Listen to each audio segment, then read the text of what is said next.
Welcome, everyone. We're glad you are out here on this cold day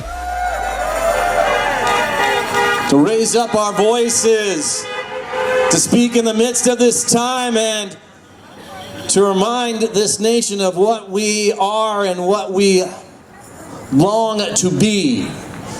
And so in that spirit on this day, as we have been driven out by the violence which has occurred within a community, though not near to us, it is dear to us in this moment.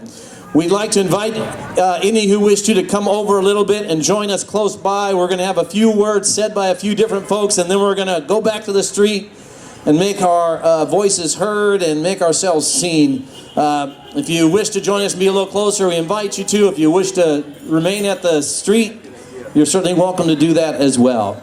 But what I'd like to do right now is go ahead and introduce one of the founders of Rock This Democracy. He's going to say a few words, Mr. Jim Allen. Thank you, Matt. Today we stand together. Today we stand together with the family of Renee Good, her community, and with citizens across America. And we say to Kristi Noem, Donald Trump, J.D. Vance, and all of their right-wing enablers, we are sick of your lies. We are sick of your gaslighting. Enough! Renee Good was not a domestic terrorist. Renee Good was not trying to harm anyone. She was letting cars go by. She was turning away from the ICE agent. This ICE agent was not run over. That's a lie. The agent was holding his phone and filming as he drew his weapon. What the hell is that about? Is that their training, to fumble with a phone and a weapon at the same time? No. The agent stepped out of the way as he shot Renee, and he continued shooting directly at her through her window from the side. He shot her dead and then called her an effing bitch.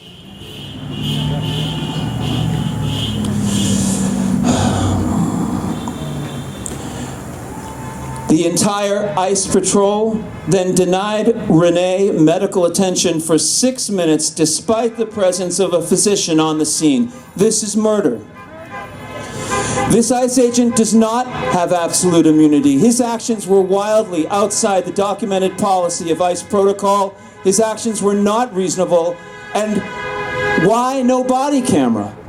The agent fled this active crime scene just a few minutes after murdering Renee Good. The facts don't lie. No amount of gaslighting can change what we see with our own eyes. And it is time for all citizens, left and right, to stand up against the outrageous criminality of ICE and this entire administration. We can see with our own eyes, and the facts don't lie. No true conservative can look at what happened here and what is happening across America and argue that federal government agents are allowed to simply murder citizens, or anyone. We can see with our own eyes, and the facts don't lie. Right, left, and center, as Americans of conscience, we are saying enough. Shame on you, Kristi Noem, Donald Trump, J.D. Vance. Shame on you for slandering Renee Good to justify her murder. How dare you? The facts don't lie, and we demand accountability. The facts don't lie, and we demand justice. And we will stand together. We stand today with Renee, her family, her community, and we stand with the truth on our side. Thank you. And now, Reverend Matt Crebbin.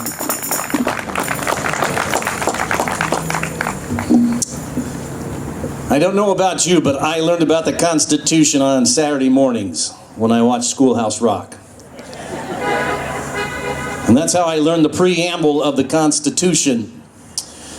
It did me well because in the 8th grade, I think I passed my civics course because I was able to remember those words. We're not here today to review all of the Constitution, but I am here today to say a few words about that preamble, about what the desire was for our nation that was made manifest through those few words that introduce what we want to be as a land and as a people. We, the people of the United States, in order to form a more perfect union, establish justice, ensure domestic tranquility, provide for the common defense, promote the general welfare, and secure the blessings of liberty to ourselves and our posterity, do ordain and establish this Constitution of the United States of America. I know many of us are here today because of Renee Good.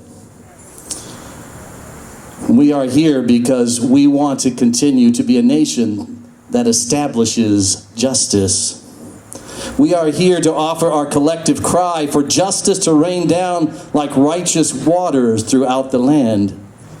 When the 37-year-old mother is gunned down in the vehicle she used to drop off her child at school, the vehicle that was carrying her beloved partner, the family dog, and a number of stuffed animals. And when within hours after that shooting, the leaders of this land publicly label her a domestic terrorist without providing any time or resources for an unbiased inquiry, it is clear that this is an administration no longer concerned with the fair and impartial administration of justice.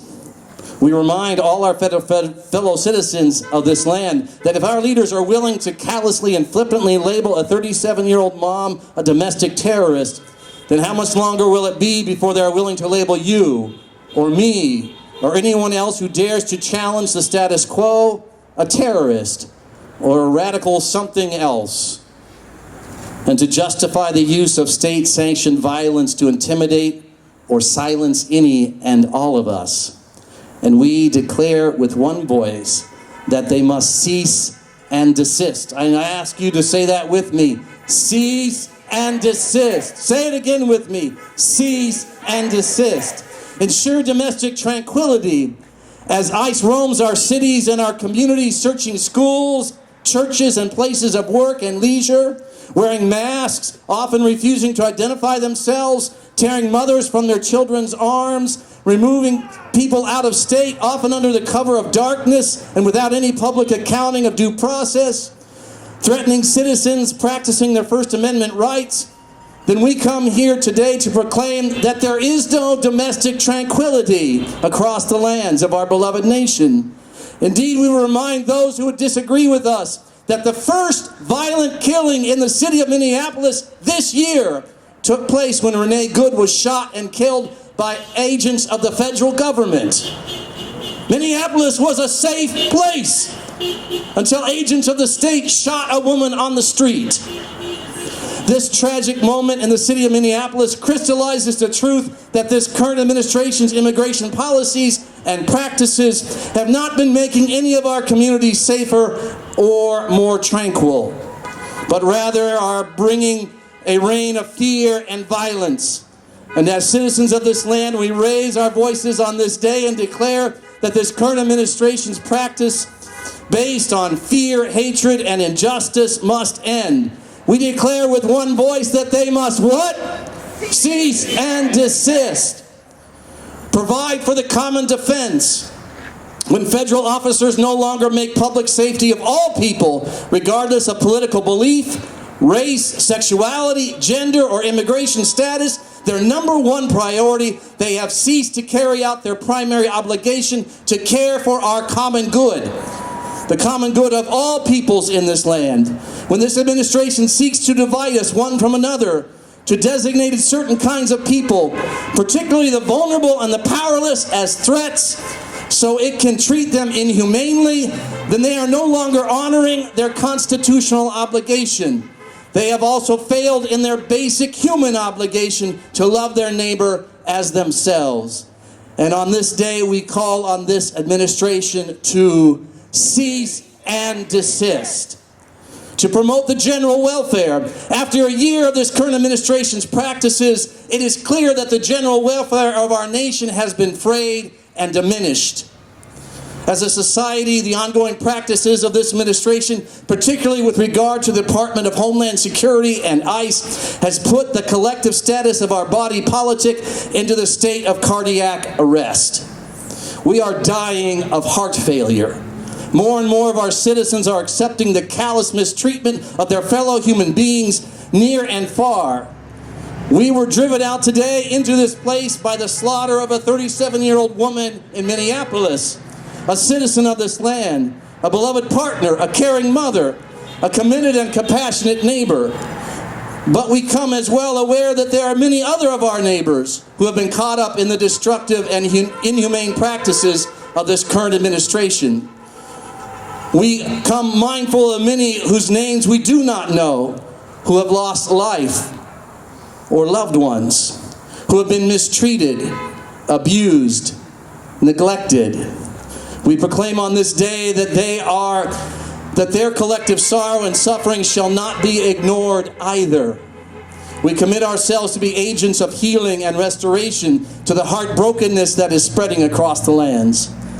Though callousness has replaced compassion and a perverse form of evilness celebrates the destruction of empathy, we are here today to offer our collective commitment to continue to be a shock to the body politic, to jumpstart the heart of this nation once again, and to say that though we are heartbroken, we refuse to give in to despair. Though we are filled with anger, we shall never give in to hatred. And even though these dark hours, through these dark hours, let us be a continual promotion of the general welfare of all people within our land. So to this administration, which continues to seek the destruction of our general welfare, we say with one voice once again, you must cease and desist. And finally, my friends, to secure the blessings of liberty to ourselves and our prosperity. I don't know about you, but I don't want to forget about that prosperity. That's our children. We come here today because we want a nation that we can give to our children and be proud of, because of the way it treats all of us, because it honors its obligation to be the source of light and love, not the source of hatred, not the source that treats people as fodder for some policy or some other form of abuse to justify, demean, and dehumanize. We are here today because we want to pass on a nation that honors that ideal that is right there in those few words found at the beginning of our own Constitution. And this administration and the Department of Homeland Security and ICE has been failing on all of those ideals. And we all know that.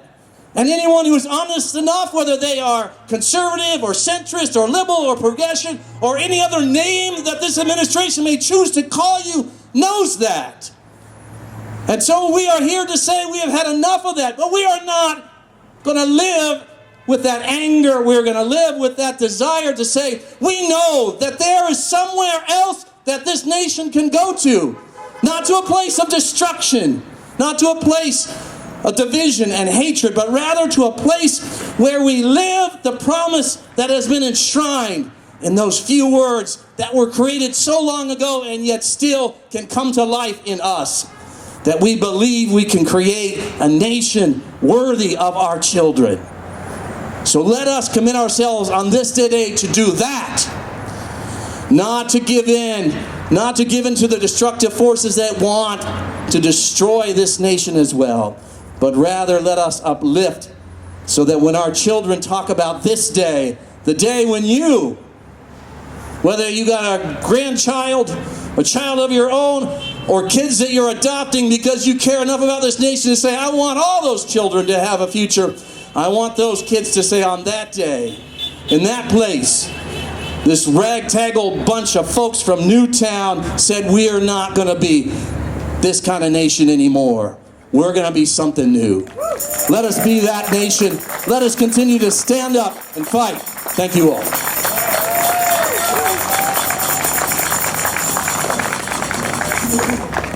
Good afternoon, everyone. My name is David Stowe. Unfair to have to follow Matt, but I will. I'm one of the co-founders of Newtown Action Alliance. We're a national gun violence prevention organization. So, Renee Nicole Good should be alive today.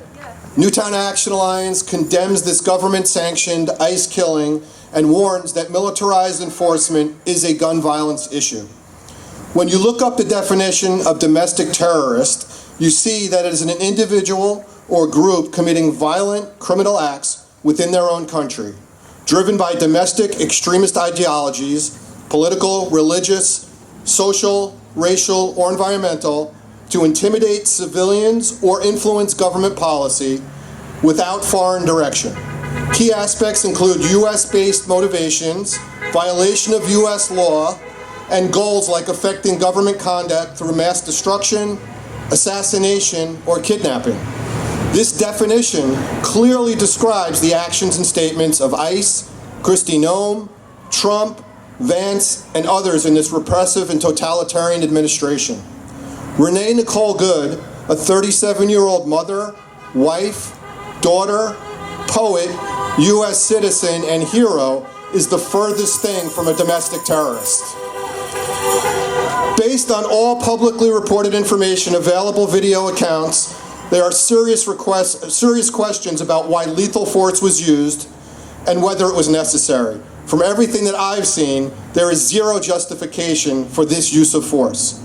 As a gun violence prevention organization, Newtown Action Alliance views this killing through the consistent lens looking at who is armed, when guns are used, how force is escalated, and whether accountability exists when a life is taken. By that standard, Renee Nicole Good's death raises grave concerns and should have everyone alarmed, no matter where you fall on the political spectrum. This tragedy is not an isolated incident. It comes amid a broader shift towards militarized federal enforcement, including what the administration is calling a $100 million wartime recruitment. This is a campaign that targets gun rights and military-style audiences and includes recruitment at gun shows to join ICE and DHS. Recruiting armed agents through gun culture normalizes weapons as identity rather than a last resort tool for protection. And it benefits the gun industry and increases the likelihood that encounters in civilian spaces will escalate to gunfire. At the same time, the Trump administration has clawed back investments in proven community violence intervention and prevention programs, public health strategies that reduce shootings and save lives, while expanding armed operations in our cities and communities. From a gun violence perspective, this trade-off is dangerous and predictable. More guns in more high-stress encounters, fewer safeguards, and a higher risk of unnecessary and preventable death. We have to look no further than the city of Baltimore to see how when we do things the right way and invest in these programs, we see historic reductions in violent crime and homicides. Baltimore has implementing this whole-of-government approach for a few years now, and now that homicides and violent crime are at a 50-year low and still going down. This is what we need to be doing everywhere. Renee Nicole Good's killing comes on the heels of yet another mass shooting, this time in Salt Lake City, Utah, where 2 people were killed, 6 others were injured outside of a funeral in a burst of civilian gunfire over a simple disagreement. These 2 tragedies occurring within hours of each other underscore the painful truth. Gun violence in America is relentless, and it takes many forms, but it always ends the same way, with lives lost and families and communities shattered. Here in Newtown, we know that better than anywhere else. Gun violence is not limited to civilian shootings. It also includes state-sanctioned use of guns, how armed agents are trained, how quickly excessive force is used, and whether accountability follows. When federal agencies expand armed operations in civilian spaces, recruit through gun culture, and adapt wartime messaging, escalation becomes more likely and innocent lives are put at risk. We have spent 13 years since the Sandy Hook shooting tragedy pushing back on the false idea that more guns make us safer. The government should not be reinforcing that myth. Real public safety comes from prevention, de-escalation, and accountability, not inhumane, forced-first immigration enforcement tactics that turn routine encounters into deadly ones. Renee Nicole Good's life mattered. Her killing demands transparency, independent investigation, and a serious course correction away from militarization toward approaches that actually save lives. we should all be calling on this repressive administration to do the following things. First, there must be a truly independent investigation with full public transparency and accountability. They must end militarized recruitment strategies, including recruitment at gun shows and messaging that glorifies force and violence. They must restore and expand funding for community violence intervention and prevention programs proven to reduce shootings and violence. They must recommit to public safety standards that prioritize de-escalation, proportional use of force, and the sanctity of human life. And lastly, they must end militarized incursions by ICE and DHS into our communities as they make us less safe. In closing, I just want to thank everyone for coming out, showing up, and using your voices to stand against what is happening right now in our country.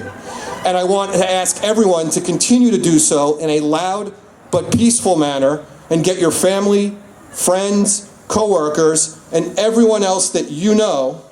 Whoa, sorry, got to turn the page. Sticking together. Involved and opposing what is happening in our country right now. We all need to work together to demand and impact a new and positive direction for our country. Just last month in Washington, we hosted the 13th annual vigil for all victims and survivors of gun violence, and we did it under the moniker of freedom to live. Freedom to live free from gun violence, whether you're acting on your First Amendment rights, whether you're going to school, whether you're going to a movie, or simply walking down the street. So we all deserve the right to freedom to live. And again, just thank you for coming out, and thank you for showing up and using your voices.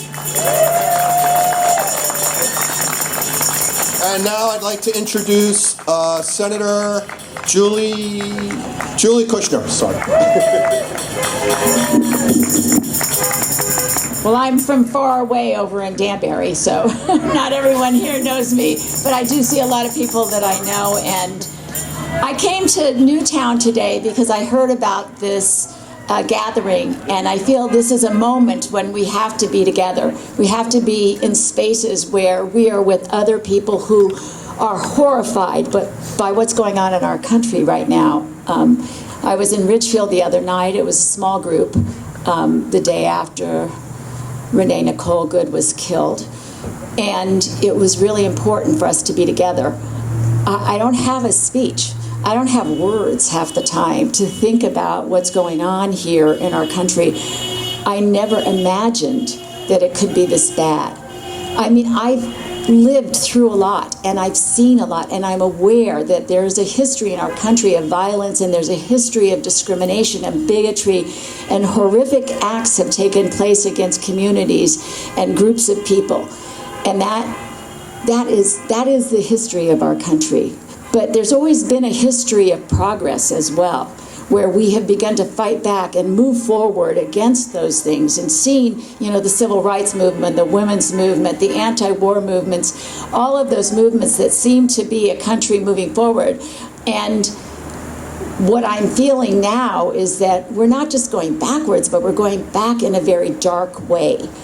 And to me, it feels dismal at times.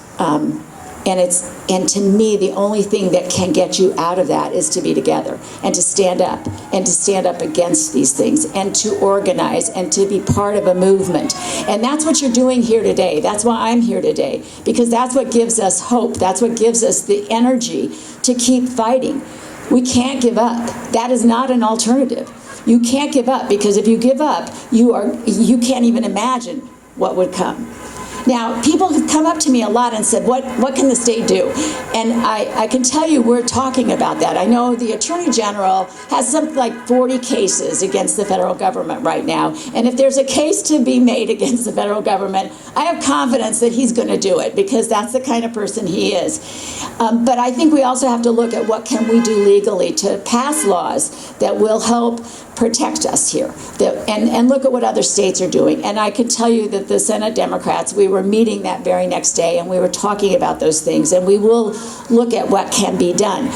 But this is really a federal issue, and it's really hard to stop ICE. It's really hard to stop the federal government from doing what they're doing across the country. We have to change what's going on in Washington, and that means we have to be out here all the time, protesting and raising our voices.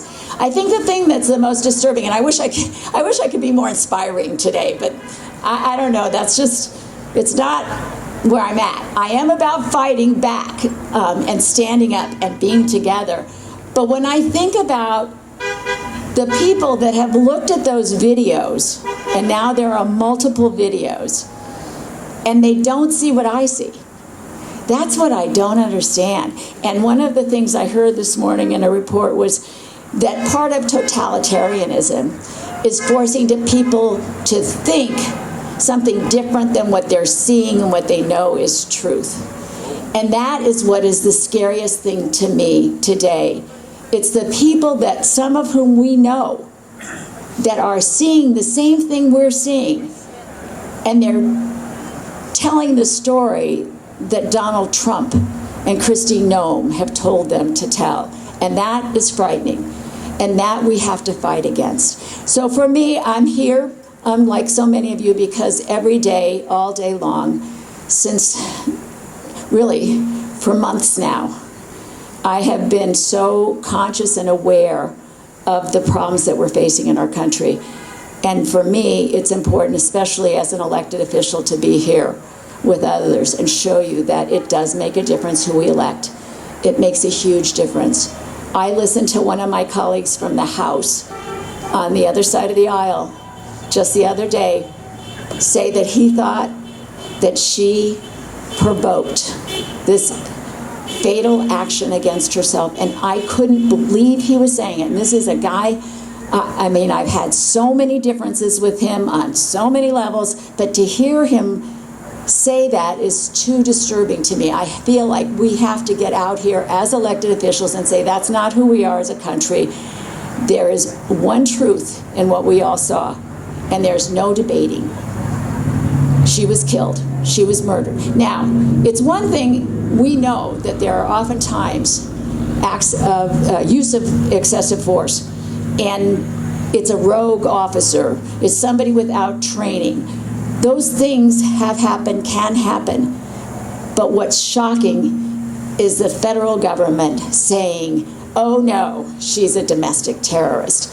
That is what is incredibly shocking, and we can't allow it to happen. So I don't have any great words of inspiration. I think the other speakers did an amazing job of bringing us those messages. My only message is be here, be together. Don't let this go unnoticed. Stand up, always, be together, and fight back. Thanks.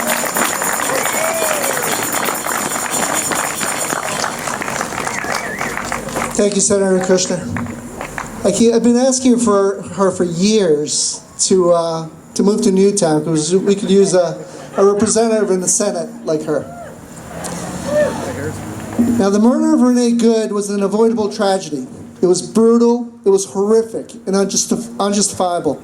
The culpability lies in the hands of a group of highly armed and poorly trained stormtroopers who have no regard for life, and worse, no accountability. They are immune to prosecution. I just heard that yesterday, I couldn't believe it. So somehow, these thugs are above the law. In a country where we pride ourselves in our laws, due process, and accountability, we, the citizens of the United States, not just undocumented immigrants, we, the citizens of the United States of America, suddenly find ourselves in jeopardy of losing our freedom, and not even just only our freedom, our lives, without any thought for due process or accountability. We need to push back.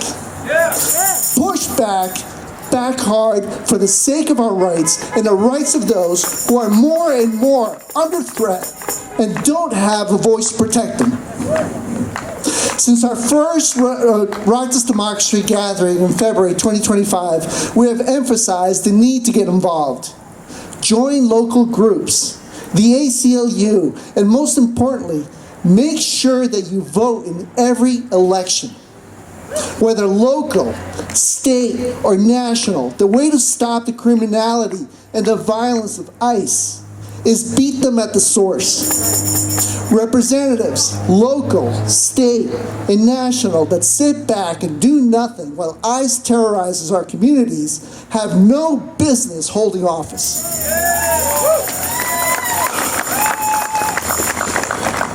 We need to vote these enablers out, and we need to bring law, justice, and accountability back to our country. Get involved. The blue wave that we just had last November was no fluke. Leading the fight in the trenches, we have newly elected officials that were not present last year. Our blue wave here in Newtown made a huge difference. Our national blue wave made a huge difference. The blue wave will continue through November. I want to thank Senator Julie Kushner. These are elected officials that are present now. They're in the trenches. They're here with us, and they're going to fight our battles. But we got several people elected. Senator Julie Kushner, Michelle Embry-Crew from Legislative Council, District 3, Keith Alexander, Legislative Council, District 1, Board of Finance, Beth Young, P&Z alternate, Jill Soderholm, and Legislative Council, District 3, Lily McHugh. All of these people were not there representing. Our blue wave brought them to us. And like I said, they are in the trenches. They are our protection. They are our main force. But the job is not done. We got to take this battle to November, to the midterms. Your answer to injustice was your vote. It's your vote. Stay engaged. Do not get discouraged by all the horrible news. As you can see, you are not alone. And together, we will make our voices heard in November and bring justice to the many that are currently under siege from the Trump regime and ICE. Our fight continues. It will continue from here. We'll be here next week, actually, at the Edmond Town Hall on January 20th. We'll be here celebrating our first year anniversary of Right to Democracy at the Edmond Town Hall on February 28th. Stay engaged. Keep coming to these things. Stay united, because it's our voice that counts.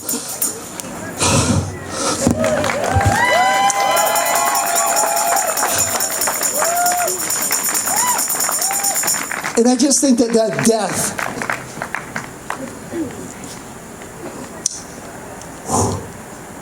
that poor woman that died, and a child without a mother, could have been avoided. Stay engaged. We owe it to it. And we owe it to our democracy to set things right. Thank you for coming.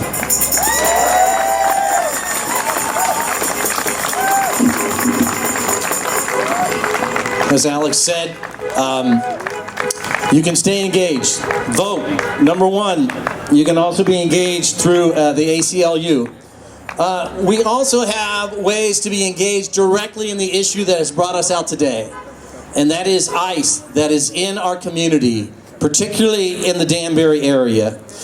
And there's a woman I know who will tell you she was not involved in this kind of stuff, and is somewhat kind of was like nervous about this kind of stuff, and yet has gotten involved.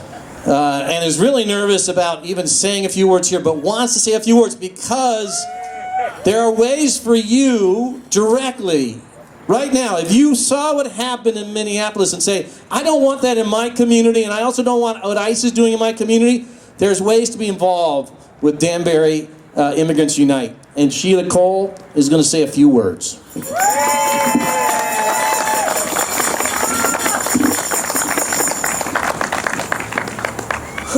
Okay, I have never, ever done this before. And I never thought in the United States of America I would need to do this.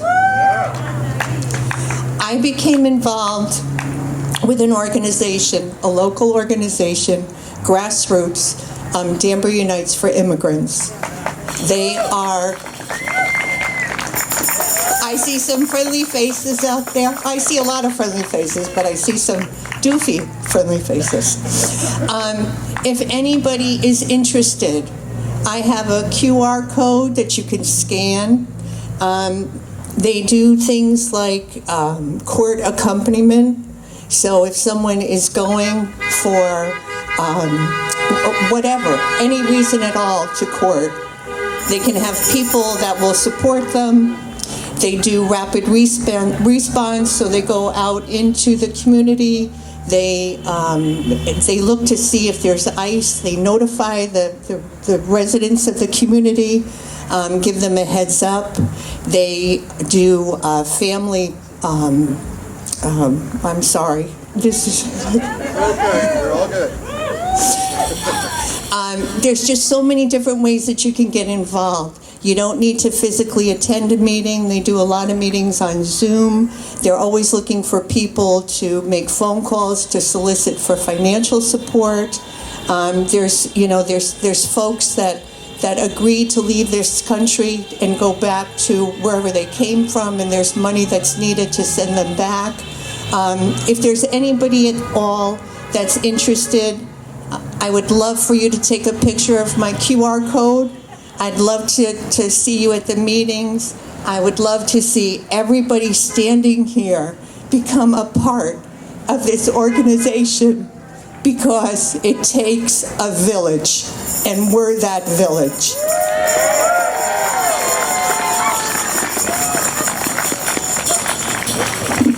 It takes a village, folks, and we are the village.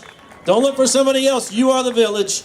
We're going to go to the street now. We're going to make our voices heard by being seen, by saying the cruelty has to stop, by reminding this community and this nation that we are committed to a nation of laws, a nation that treats all people with justice and fairness. We want to be good neighbors, and there's a way for us to do that in all kinds of ways. And so let us continue that good work. And we really thank you all on this cold, kind of dreary day that you came out here. We know it's also a dreary challenge that feels like it's before us, but like I said, you are the bright light this day, and we can continue to be that light. So let's go out to the street. Let us make our proclamation. We want to, Jim, do you want to say anything about the February? Just remind folks. Why don't you tell them now? Okay. Go ahead, February 28th in the gymnasium. So yeah, we mentioned this, but February 28th, It's our first year. it'll be our first year anniversary of Rock This Democracy. We also have a lot of other things that are on our plate that we're trying to look at, how we can help people understand and be more effective in doing all kinds of stuff. So do join us. Edmond Town Hall, live event, February 28th, with a band and everything else. And look for more information coming out. Also, just know that if for some reason you can't find Sheila in the crowd, the QR code will be on our Facebook page, so you can just do it right there and find out how you can help out.